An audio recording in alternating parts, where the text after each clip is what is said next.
The Enlightenment of the 18th century was a period of radical idealism, a period in which science, intellectualism, skepticism, and reason began to shape every aspect of life, from religion and politics to technology and art. In the midst of this, two individuals began to radically examine the nature of art, beauty, taste, and genius, reshaping the philosophical field known as aesthetics. Today, we know it as German idealism. You see, German idealism was a political movement that emerged in Germany as a response to limitations of empiricism and rationalism. German idealism is a movement that is rooted in the idea that reality is fundamentally shaped by human perception.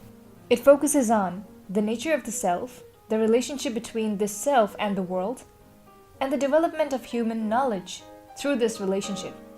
The two individuals that we earlier talked about are Immanuel Kant and Friedrich Hegel, who were a part of German idealism and largely shaped it. The story begins with a man named David Hume. David Hume was a Scottish philosopher who was known for empiricism and skepticism. And he was skeptic about scientific knowledge. He thought it was naive. And to prove that, one of his key examples is the concept of cause. In science, causation implies a necessary connection between two events, right? The cause and the effect. If one event occurs, the other must follow. Hume, however, pointed out that while we see one event followed by the other, we do not perceive any must that links them. Our idea of causation arises from repeated experiences. So Hume had argued that our idea of causation comes merely from habit or custom. Our minds repeatedly associate certain events because we observe them happening together. For Kant, this explanation was inadequate because it disconnected reason from knowledge. So he proposed a revolutionary solution. Instead of assuming that our knowledge mirrors or revolves around the world, Kant argued that the world as we know it revolves around us, specifically around the shared cognitive structure of rational beings. What the hell does that sentence even mean? I'm going to simplify this for you and you will understand exactly what it means by the end of this lecture. So let's start with the philosophy of Immanuel Kant. In the ground for the metaphysics of moral, we see his philosophy that reason is not subject to the laws of nature. Reason must be separated from external causes and influences. Thus, reason is autonomous and it is not affected by any law of nature or any external entity. That's what Immanuel Kant believed. He brought in the concept of categorical imperative. To put it in the simplest terms possible, it is an unconditional moral obligation which is binding in all circumstances. Try to understand it like this. Let's say, for instance, if everyone lies, nobody would believe other people, rendering lies impossible and the society paralyzed. Therefore, you shall not lie must be a universal maxim. That is a categorical imperative, an unconditional moral obligation which is binding in all circumstances. You must never lie. He also talks about how for all rational beings, all other rational beings should never be merely a means to achieve their ends, but they should be the ends in themselves. And he concedes that reason doesn't extend beyond the human mind, and therefore reason is not truly universal or infinite. Reason, passion, and desire are all parts of human nature.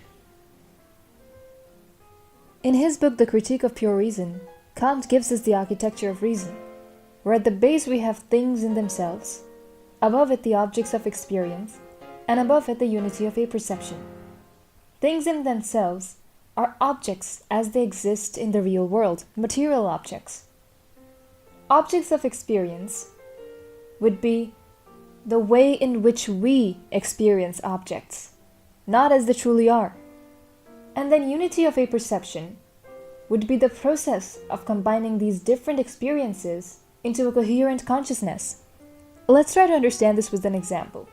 Let's say that a chair is there in front of us.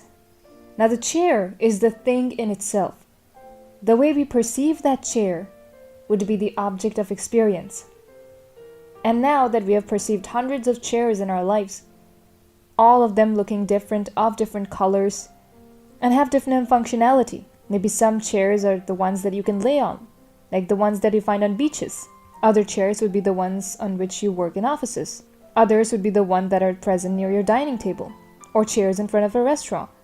All these chairs are different objects. They're things in themselves, and the way you have perceived them your entire life refers to the objects of experience. So when you perceive these objects of experience, you will create a category, a mental concept inside your mind of what a chair looks like. Right? Every chair would have certain conditions for it to pass as a chair. For example, it should have a base and 4 legs underneath it so that it can support you. That's a chair. If the base is too narrow, that becomes a stool. If the base is too wide, that becomes a table. So you need to have that perfect base, 4 legs, and a rest for your back for it to be called a chair. That is your mental concept. That is your prototype of a chair. Whenever you look at an object that resembles a chair, you try to match it with the prototype in your head to be assured that that is a chair, or that is not a chair, that's a table. So the chairs are the things in themselves. The way you perceive them are the objects of experience, your sensory experience. The way you're looking at the table with your eyes. How does the table look to you? Maybe it looks very different to you compared to someone who has blurry vision, or someone who is colorblind, who can't see all the colors of the chair. So objects of experience would be sensory experiences that would be different, that would be subjective for everyone else. But the things in themselves are objective realities. Categories would be the mental concept, the prototype that we have created in our head of what a chair looks like. So to recap, we talked about things in themselves, that is the objective reality. Objects of experience, that is our sensory reality or subjective reality. Categories, that are our mental concepts of various objects in reality. And unity of a perception, that is all of these realities and experiences coming together to form a uniform consciousness. Great, now that we're clear with the architecture of reason, we can now move towards the idea of the discursive intellect. The idea behind the Kantian approach is that we are finite beings, and we have what he calls a discursive intellect. A discursive intellect is opposed to a divine intellect. A divine intellect just has the intuitions of how things are. So the divine intellect can see things in themselves. The divine intellect can see the objective reality. But a discursive intellect does not have this gift. It is an intellect that needs to make judgments in order to lay a claim upon how things are. So therefore, the discursive intellect is completely dependent upon objects of experience to see reality. And the divine intellect, it can just see things in themselves. Since we, as finite beings, only have discursive intellect, then it would make sense that Kantian architecture of reason is built upon and limited to sensations only, because objects of experiences are essentially our sensations. Space is the external sense, and time is the internal sense of our outer experiences. The spatial dimension of that would be external to your body and your mind, whereas the temporal dimension, time, of that experience would be internal to yourself. Now, since the spatial dimension is external, you cannot repeat a moment outside you. Maybe sometime someone confessed to you, and you want to repeat that moment. You can only do that in your head, because time is the only sense that is internal to us. You cannot repeat it in physicality, because space is external to us. Kant argues that our inner sense of self is always grounded in time. I can suppose that now it makes sense what he means by that. And since our inner self is always grounded in time, we know ourselves only as we appear in time, not as we are in ourselves. Think about it. Whenever you try to reflect on what kind of person you are, you're always looking back, and you're always looking inside your head, not outside at your space that you're occupying. And that's why we only know ourselves as we appear in time. We cannot form any concept of self from this inner self of ourselves. And therefore, the self cannot be known. Because whatever we have inside us is very subjective, as I said. We have a discursive intellect and not a divine one. Now, since we have a discursive intellect, all our experiences and reflections of ourselves are merely reality that we have created on ourselves. That is subjective reality. And that's why we cannot know ourselves entirely, ever. Let's come back to categories. Remember how I talked about Kant's categories, their mental concepts? Yes. Categories are basically mental concepts that we use to make judgments about the world. They're prototypes. Sensory experiences is what Kant called transcendental deduction. That is how things appear to us. If we go back to our example of the chair, you will remember how I talked about chair for me is something that has a base and 4 legs with a support for the back. If I ask you what a chair is for you, you would have the same prototype. In fact, we could ask 100 people what a chair is and they would have the same prototype. Well, why is that so? Does that mean that all our perceptions and all our thoughts come from a unified mind? Do they all come from a common knowledge that is available to everyone? The answer is yes, according to Kant.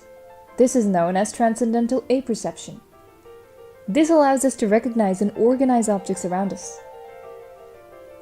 Finally, for us to perceive something as an object in our experience, it must be shaped by both how it appears to us and by how our mind organizes it through these categories. Thus, things aren't simply out there independently of us. They are understood as we perceive and categorize them. This perception would be our objects of experience. And these categories are our mental concepts. But how do we bridge that gap between our mental concepts and our objects of experiences, our sensory experiences? Through time. Time is essential, and it's able to do that because it's both an outer condition for experiencing objects, right? You always experience objects in temporality, in time. You don't stay out of time and experience something. Our experiences would always happen in time. And even our inner structures, our inner self, is experienced through time. So all our experiences are organized through time, which allows us to make sense of it. Every experience that you want to remember, you remember it through time. So your experiences are bound inside you through time. And the world that you're experiencing at the present right now is also bound by time. You're listening to this lecture at one particular time. So the inner and the outer world of your mind are connected through time. And that's why we can bridge the categories that are the mental concepts and our sensory experiences of objects, that is the objects of experience, through time. Our mental concepts would be connected with time through certain rules. These rules are called schemas. Now let's take a little diversion and talk about empiricism and the Cartesian view by John Locke and Descartes, respectively. And believe me, this is related to Kant. So empiricism that was developed by John Locke argues that knowledge comes from our sensory experiences, whereas the Cartesian view, which was developed by Descartes, says that knowledge doesn't come from sensory experience, rather it comes from the reason that is innate within us. So while Locke believes that knowledge comes from the outer world, Descartes believes that knowledge comes from the inner world. This is when Kant's framework comes in. He claims that neither sensory experience alone nor pure reason alone is sufficient for knowledge. Instead, both of them are necessary. This was his concept of transcendental idealism. Now I'm going to discuss his book Critique of Practical Reason. This is more to do with happiness and morality. So Kant says that the pursuit of happiness without morality is pleasure-seeking in essence. And therefore, it is utterly brutish. Science is used as a primary tool to reduce pain and enhance pleasure for man. And thus man becomes no different from a pleasure-seeking animal. This, according to Kant, is a misuse and a waste of the faculty of reason, which, according to him, only the human possesses. To seek pleasure, to seek happiness, you must do it in the limits of morality. The highest morality is an absolute uniformity between the will and the reason, which he attributes to the infinite being. The infinite being would have the highest morality. Finite rational beings are creatures affected with wants and physical motives. Even though their will is free, they're still determined largely by their physical wants. And therefore, they fall short of holiness that the infinite being has.